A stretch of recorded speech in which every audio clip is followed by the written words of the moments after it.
नमस्कार मित्रांनो, मी गणेश मानकर इग्नाइट अकॅडमीच्या प्लॅटफॉर्मवर तुम्हा सर्वांचे मी स्वागत करतो। एमपीएससी ग्रुप सी 2025 ची नोटिफिकेशन आलेली आहे। याच्यामध्ये एक महत्त्वाचं पद आहे, ते म्हणजे टॅक्स असिस्टंट, कर सहाय्यक या पदाला म्हणतात। तर या पदाचं नेमकं प्रमोशन कशा पद्धतीने होतं, किती वर्षांनी होतं, प्रमोशन नंतर वेतनवाढ किती होते आणि प्रमोशन नंतर तुमची बदली होते का, काही विभागीय परीक्षा असतात का, या सर्वांविषयी माहिती आपण आजच्या या व्हिडिओमध्ये पाहणार आहोत। हा व्हिडिओ तुमच्यासाठी फार महत्त्वपूर्ण असणार आहे, कारण की ज्या परीक्षेची तुम्ही तयारी करत असाल, भविष्यात त्याच्या संधी कशा पद्धतीने, भविष्यात त्याच्यात काही ग्रोथ आहे का, तर हे जाणून घेण्यासाठी हा व्हिडिओ तुमच्यासाठी खूप महत्त्वाचा ठरणार आहे। मित्रांनो बघा, एमपीएससी गट क सेवा संयुक्त पूरक परीक्षा 2025 938 पदांची जाहिरात आलेली, 4 जानेवारी 2026 ला ही परीक्षा होणार आहे। त्याच्यामध्ये हे कर सहाय्यक एक पद आहे, याच्यासाठी 73 जागा आलेले आहेत, पण आगामी काळात या जागा ज्या आहेत तर त्या वाढू शकतात।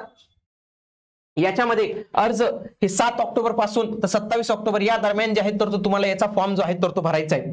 मित्रांनो याची आपण आरंभ 2.0 बॅच लॉन्च केलेली, ज्याच्यामध्ये एमपीएससी ग्रुप बी आणि ग्रुप सी दोघांची लाईव्ह बॅच आपण सुरू केली। 10 ऑक्टोबर पासून याचे लेक्चर जे आहेत तर ते ऑलरेडी सुरू झालेले तिथं, आणि ही बॅच मध्ये तुम्हाला महाराष्ट्रातील सर्वात टॉपची फॅकल्टी जी आहे तर ते मार्गदर्शन करणार आहे। आता इथं आपले लेक्चर्स कशा पद्धतीने असतात, युट्यूबला आपले लेक्चर चालू असतात मित्रांनो, तिथून तुम्ही क्वालिटी नक्की चेक करू शकतात। आणि याच्यासाठी तुम्ही इग्नाइट अकॅडमीचे ऍप्लिकेशन डाउनलोड करायचं आहे, तिथून तुम्ही या बॅचला जे आहेत तर ते एनरोल करू शकतात। काही अडचण आल्यास आमच्या कॉलिंग टीमचा नंबर आहे, त्यांना तुम्ही कॉल करू शकतात। आणि ही एक बॅच आहे मित्रांनो, याला तुम्ही नक्की जॉईन केलं पाहिजे, ती फक्त 1 रुपयाची आहे। त्याच्यामध्ये आपण एक मेंटरशिप प्रोग्राम जो आहे तर तो लॉन्च केलेला आहे, ज्याच्यामध्ये all subject strategy plan, target study plan, important list आणि काही पीवायक्यूचं अनालिसिस कशा पद्धतीने करावं हे सांगितलं जातं। काही टेस्ट तुम्हाला इथं फ्रीमध्ये मिळतात, तर या सगळ्या गोष्टी तुम्हाला इथं पाहायला मिळतात मित्रांनो, म्हणून तुम्ही ही 1 रुपयाची आहे फक्त, तर हे नक्की जॉईन केलं पाहिजे। आता हे अशा पद्धतीने हे प्रमोशन होतं, पण हे प्रमोशन फक्त एका स्लाइडनं तुमचं क्लिअर होणार मित्रांनो। त्याच्यासाठी आपण खूप मेहनत केलेली आहे, आमच्या टीमने जे आहे तर ते खूप मेहनत केलेली, आणि याच्यासाठी जे काही प्रूफ्स असतात की कशा पद्धतीने प्रमोशन होतं, त्याचा प्रूफ काय, या सगळ्या गोष्टी आपण तुमच्यासाठी या व्हिडिओमध्ये आणलेल्या आहेत मित्रांनो। तुम्हाला हा व्हिडिओ जरी आवडला असेल ना मित्रांनो, तर तुम्ही नक्की लाईक करा आणि कमेंटमध्ये तुमच्या प्रतिक्रिया ज्या आहेत तर ते नक्की कळवा। अशाच पद्धतीने तुम्हाला कोणता व्हिडिओ पाहिजे ते पण आम्हाला नक्की कळवा। सगळ्यात आधी बघा, तुम्ही जेव्हा टॅक्स असिस्टंट असतात ना, कर सहाय्यक असतात, त्यावेळी तुमचं जे ग्रेड पे असतं ते 2400च असतं मित्रांनो। पे बँड जो असतो हा 5200 ते 20200 असा असतो, पण तुमची जी सॅलरी रेंज असते ती असते S8 25500 21100। तुमचं हे कशाचं पद आहे मित्रांनो, गट क चं पद आहे हे, गट क। आणि कशा पद्धतीचं हे अराजपत्रित आहे, नॉन गॅजेटेड पोस्ट जे आहे तर ते तुम्हाला इथं पाहायला मिळतं मित्रांनो। आणि याच्यानंतरचं पुढचं जे प्रमोशन असतं ना मित्रांनो, त्याच्यात तुम्हाला STIचं प्रमोशन मिळत असतं। फॉर एक्झाम्पल बघा, हे 27 ऑक्टोबर 2022 का 21 काहीतरी आहे ही यादी। याच्यामध्ये बघा, कर सहाय्यक संवर्गातील कर्मचाऱ्यांना राज्य कर निरीक्षकाच्या सुधारित वेतन मॅट्रिक्स मधील S14 38600 1,00,022 1,22,800 या वेतन श्रेणीतील राज्य कर निरीक्षक या पदावर आदेशाच्या दिनांकापासून निव्वळ तात्पुरत्या स्वरूपात पदोन्नती देण्यात येत आहे। म्हणजे काय की पहिलं प्रमोशन तुम्हाला मिळतं, जवळपास याला 5 वर्षाचा कालावधी जातो मित्रांनो। 5 वर्ष तरी किमान जे आहेत तर ते तुम्हाला इथं सर्व्हिस जे आहे तर ते द्यावी लागते। त्याच्यानंतर तुमचं प्रमोशन जे आहे तर ते STI या पदावर होत असतं। टॅक्स असिस्टंट असतो, टॅक्स असिस्टंटचं पुढचं जे प्रमोशन असतं ते असतं राज्य कर निरीक्षक। आता हे कशाचं पद आहे मित्रांनो, हे गट ब चं पद आहे मित्रांनो, हे गट ब चं पद आहे, पण कसं पद हे नॉन गॅजेटेड पोस्ट आहे, आणि याची भरती एमपीएससी ग्रुप बी एक्झाम मधून केली जाते। पण तुम्ही जर आता सी मधून जरी सिलेक्ट झालात मित्रांनो, तरी तुम्ही येणाऱ्या 5-6 वर्षात लगेच तुम्ही STI जे आहे या पदासाठी पात्र ठरतात। त्यावेळी त्याचं ग्रेड पे 4300 होतं, आणि सॅलरी S14 होते 38600 1,22,800 एवढी तुमची वेतन श्रेणी होते। आजच्या तुमचं डायरेक्ट S14चं तुम्हाला पहिलं प्रमोशन जे आहे तर ते मिळत असतं। आलं लक्षात तुम्हाला, तर हे पहिलं प्रमोशन जे आहे तर ते इथं मिळत असतं। आता हे काही वर्षांनी तुम्हाला हे पहिलं प्रमोशन मिळालं मित्रांनो। आता प्रमोशन नंतर तुमची बदली पण होते मित्रांनो। इथं काही कर्मचाऱ्यांची नावं तुम्हाला पाहायला मिळतात, हा सगळा डेटा त्यांच्या वेबसाईटवर अवेलेबल आहे, पब्लिकली अवेलेबल आहे, त्याच आपण गोष्टी इथं दाखवलेल्या आहेत मित्रांनो। कुठले असं प्रायव्हेट इन्फॉर्मेशन किंवा सिक्रेट इन्फॉर्मेशन डिपार्टमेंटचे नाही, जे त्यांच्या वेबसाईटवर अवेलेबल आहे तुमच्या माझ्यासाठी ते सर्व आपण यूज केलेले। बघा इथं फॉर एक्झाम्पल यांचं आधीचं कार्यालय होतं सांगली, ज्यावेळी ते टॅक्स असिस्टंट होते, आता ते अपर राज्य कर आयुक्त कोल्हापूर इथं त्यांची बदली झालेली। म्हणजे काय की प्रमोशन नंतर तुम्हाला एक ठिकाण मिळतं, त्या ठिकाणी जाऊन तुम्हाला जॉईनिंग ज्या STI ची करावी लागते।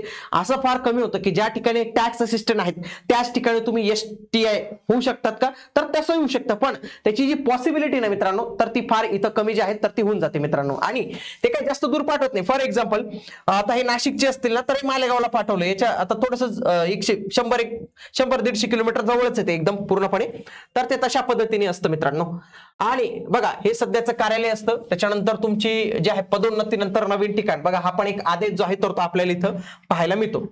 ओके, आता पुढचं जे प्रमोशन असतं ना त्याचा हा आदेश आहे, पण ते मला पुढचं हे इथं समजून सांगावं लागेल. आता पुढचं जे प्रमोशन असतं काही वर्षांनी, तर ते होतं विक्री कर अधिकारी मित्रांनो. ते गट ब चं पद आहे, सेल टॅक्स ऑफिसर, त्याला STO म्हणतात, STO याला म्हणतात, STI याला म्हणतात, TA.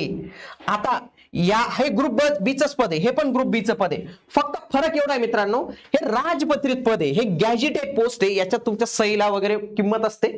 S15 ची वेतन श्रेणी आहे 41,800 ते 1,32,300. इव्हन तो ASO पेक्षा अजून कमी बरं का, ASO ची S16 आहे मित्रांनो, पण ASO हे नॉन गॅजेटेड पोस्ट आहे, हे लक्षात ठेवा तुम्ही.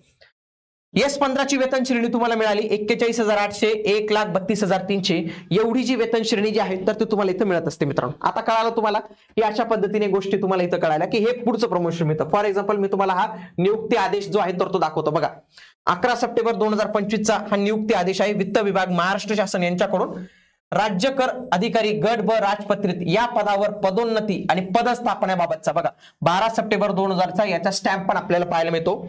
याच्यामध्ये काय म्हटलेलं आहे की राज्य कर निरीक्षक म्हणजे काय की STI या पदावरील उमेदवारांना या पदावर जे आहे तर ते वेतन श्रेणी प्रमोशन जे आहे तर ते देण्याबाबत. ओके, तर इथंच आपल्याला अशा पद्धतीने जे आहे तर ते पाहायला मिळतं. ओके, आता मित्रांनो पुढचं प्रमोशन तुम्हाला मिळालं. आता या प्रमोशन मध्ये सगळ्यात महत्वाचा जो फॅक्टर असतो ना तो म्हणजे ज्येष्ठता सूचीचा असतो मित्रांनो. ज्येष्ठता सूची, तुमची ज्येष्ठता सूची ही कशा पद्धतीने आहे तर त्या पद्धतीने होत असतं. आता ही ज्येष्ठता सूची MPSCच्या बाबतीत ही कशा पद्धतीने लागू होते मित्रांनो, ज्या उमेदवारांची कर सहाय्यक हे MPSC मधून आलेले असतात ना, तर त्यांना परीक्षेत जे काही गुण मिळालेले असतात तुमच्या या टॅक्स असिस्टंटच्या या परीक्षेत, आता 73 पद आहेत तर कोणीतरी पहिला येईल दुसरा येईल असं काही गुणांचा क्रमांक असतो ना मित्रांनो, त्या ज्या पद्धतीने गुण असतात ना मित्रांनो त्या पद्धतीने तुमची ज्येष्ठता यादी म्हणजे सिनियरिटी लिस्ट ही तयार होत असते. ही याच्यामुळे तयार होत नाही मित्रांनो की तुम्ही आज जॉईन केलं, उद्या जॉईनिंग केलं, कधी जॉईनिंग केलं, तसं नाही होत मित्रांनो. ते तुमचं कशा पद्धतीने होतं, एक तर तुमची बॅच कोणती, समजा 2023 ची बॅच असेल तर या 2023 च्या बॅच मध्ये तुम्हाला जे काही गुण असतील ना तर त्याच्या पद्धतीने तुमची सिनियरिटी लिस्ट मध्ये रँक जी आहे तर ती ठरत असते. सिनियरिटी लिस्ट ही प्रमोशन साठी फार महत्वाची. समजा असंच ठरवण्यात आलं की एकूण 400 टॅक्स असिस्टंट आहेत की सगळ्यांचं प्रमोशन नाही होणार, फक्त 100 लोकांचं. मग 100 लोकांचं कसं ठरवलं जातं, जे सिनियरिटी लिस्ट मध्ये वरती पहिले 100 असतात ना त्यांचं जे आहे तर ते ठरवलं जातं. म्हणून इथं ज्येष्ठता यादी जे आहे तर ते फार महत्वाची असते मित्रांनो. आता काहींचा कसा प्रॉब्लेम असतो मित्रांनो की त्यांना प्रमोशन नको असतं. का प्रमोशन नको असतं याचे विविध कारण असतात. एक तर काय, तुमचं ठिकाण बदलतं आणि काहींना नको प्रमोशन, नको ताणतणाव, तर तुमचं प्रमोशन जे आहे फॉर एक्झाम्पल हा तुम्हाला एक आदेश दाखवतो, त्या आदेशामध्ये एका व्यक्तीची नेमणूक ही जी आहे STI या पदावर करण्यात आली होती परंतु त्यांना प्रमोशन नको होतं म्हणून त्यांनी सांगितलं की मला कर सहाय्यक वर राहू द्या. त्याच्या संबंधीचा स्पेशल आदेश जो आहे तर तो आपल्याला इथे आलेला आहे. बघा कर सहाय्यक संवर्गातील कर्मचाऱ्यांनी त्यांना राज्य कर निरीक्षक पदी देण्यात आलेल्या तात्पुरत्या स्वरूपातील पदोन्नती वैयक्तिक कौटुंबिक कारणास्तव नाकारलेली आहे. त्यामुळे त्यांच्या विनंतीनुसार त्यांचे नाव राज्य निरीक्षक पदावरील पदोन्नतीसाठीच्या सन 2024-25 च्या निवड सूचीमधून वगळण्यात यावे. म्हणजे काय की तुम्हाला प्रमोशन मिळत आहे हे तुमच्यावर आहे, तुम्ही प्रमोशन नाकार होऊ शकतात. आलं लक्षात तुम्हाला, हे महत्वाचं होतं मित्रांनो. आणि STO मध्ये म्हणजे सेल्स टॅक्स ऑफिसर मध्ये डिपार्टमेंटल एक्झाम पण होत असते. STO बनण्यासाठीचं डिपार्टमेंटल एक्झाम असते मित्रांनो. हे पेपर असतात त्याचे सगळे. काही पेपर याच्यातले असे असतात ना की तुम्हाला पुस्तक घेऊन देखील बसता येतं मित्रांनो, पुस्तकासह किंवा पुस्तकाशिवाय. बघा अशा पद्धतीने पेपर 6, 7, 1, 2, 3, 4, 5, 7 पेपर असतात. तर हे प्रत्येकाला काही पेपरमध्ये सूट असते, काही पेपरमध्ये त्यांनी ऑलरेडी विभागीय परीक्षा दिलेली असते. तर या सगळ्या गोष्टी पण त्याच्यात ज्या आहेत तर त्या असतात मित्रांनो, विभागीय परीक्षा पण असते. आता पुढचं जे प्रमोशन असतं ना मित्रांनो, मी शेवटचं प्रमोशन बाकी राहिलं, शेवटचं जे प्रमोशन आहे हे आहे. पण हे प्रमोशन जे असतं assistant commissioner of sale tax ACST हे फार रिअर म्हणता येईल याला मित्रांनो. रिअर असतं की एखादा टॅक्स असिस्टंट लागला आणि तो इथपर्यंत गेला, जाऊ शकतो तो, पण जाणं पॉसिबल कमी असतं मित्रांनो. त्याच्यासाठी अनेक फॅक्टर त्याला कारणीभूत पाहिजे. एक तर तो वयाच्या एकदम कमी वर्षी म्हणजे 21व्या-22व्या वर्षीच तो लागला पाहिजे. असा नाही की तुम्ही लागले 30-32 ला आणि तुम्ही स्वप्न पाहणार ACST ची, कसं शक्य हो, कारण की तेवढे तुमचे वर्ष सर्व्हिस पिरियड कंप्लीट होत नाही, तेवढे तुम्ही डिपार्टमेंटल एक्झाम पास होत नाही, तुम्ही एवढ्या वरती जाऊ शकत नाही ना. म्हणून तुम्हाला सांगणं की सगळ्यांचीच प्रमोशन होतं असं नाही मित्रांनो, तसं होत नाही. जर तुम्हाला तसं कोणी सांगत असेल ना तर ती चुकीची माहिती आहे मित्रांनो. डायरेक्ट टीए वरून एसी एसटी पर्यंत जाण्यासाठीचा महत्वाचा फॅक्टर काय की वय तुमचं तसं पद्धतीने पाहिजे. त्याच्यानंतर रेग्युलरली इथं प्रमोशन होत गेले पाहिजे. कारण की काय होतं मध्ये मध्ये प्रमोशनला इश्यू येतात, काही कोणी कोर्टात केस टाकतं, काहीतरी इश्यू येतात, तर त्या सगळ्या गोष्टी असतात. त्याच्यानंतर रिक्त जागा किती आहेत या सगळ्या गोष्टी फॅक्टर तिथे डिसाइड असतात आणि त्याच्यानुसारच तुमची जे आहे तर ते या पदावर होत असते. हे शेवटचं पद आहे, याच्यावरती काहीच होत नाही. हे S20चं पद आहे 56,100 ते 1,77,500 राजपत्रित पद आहे. पार एमपीएससी राज्यसेवे लेवलचं जे आहे तर ते पद आपल्याला इथं पाहायला मिळतं इथं. आता पुढचं जे तुम्हाला जे काही गोष्टी सांगायच्या होत्यात ना तर ते काय, याची वेतनवाढ कधी मिळते मित्रांनो. आता 7व्या वेतन आयोगानुसार त्यांनी काय केलं की 2 कट ऑफ डेट ठेवलेले 1 जानेवारी आणि 1 जुलै. आता जे कोणी उमेदवार 2 जानेवारी पासून तर 1 जुलै या दरम्यान जे काही रुजू होतील तर त्यांना समजा 2 जानेवारी लक्षात घ्या 2 जान ते 1 जुलै 2025 याच्यात जर ते जॉईन झाले किंवा पदोन्नती झाली तर त्यांना 1 जानेवारी पासून जे आहे म्हणजे पुढील वर्षाच्या 1 जानेवारी रोजी त्यांना वेतनवाढ जी आहे तर ती देण्यात येते. जर कोणी 2 जानेवारी ते 1 जानेवारी या दरम्यान लागलं असेल तर त्यांना पुढचं जे आहे तर ते 1 जुलैला वेतनवाढ जी आहे तर ती देण्यात येते मित्रांनो. अशा पद्धतीने हे काही तुमच्यासाठी महत्वाचं नाही मित्रांनो. पण मी जे तुम्हाला सांगितलं टॅक्स असिस्टंट पासून पहिले जे प्रमोशन होतं ते एसटीआय होतो, त्याच्यानंतर एसटी होतो आणि एसी एसटी पर्यंत तुम्ही जे आहेत तर ते जाऊ शकतात. अशा पद्धतीने प्रमोशनचे टप्पे असतात. सर्व टप्पे मी तुम्हाला विथ प्रूफ जे आहेत तर ते दाखवलेले. तुम्हाला माहिती आवडली असेल तर कमेंट बॉक्समध्ये मला नक्की कळवा. अशाच पद्धतीने तुम्हाला कोणत्या पदाविषयी आणि काय माहिती पाहिजे ते देखील कमेंट बॉक्समध्ये कळवा. त्याचा व्हिडिओ तुमच्यासाठी नक्की अवेलेबल असणार आहे. आणि एमपीएससी ग्रुप बी साठीची पीवायक्यू बॅच जी आहे तर ती लॉन्च केली. आता पीवायक्यूचं महत्व तुम्हाला एमपीएससीच्या विद्यार्थ्यांना सांगण्याची अजिबातच गरज नाही. आणि याच्यासाठीची आपली क्वालिटी रेकॉर्डेड बॅच जी आहे तर ते आपण लॉन्च केलेली फक्त 399 रुपयामध्ये. याच्यासाठी तुम्ही आजच इग्नाइट अकॅडमीचं ऍप्लिकेशन हे डाउनलोड केलं पाहिजे. भेटूया आता आपण पुढील व्हिडिओमध्ये. तोपर्यंत जय हिंद, जय महाराष्ट्र, धन्यवाद.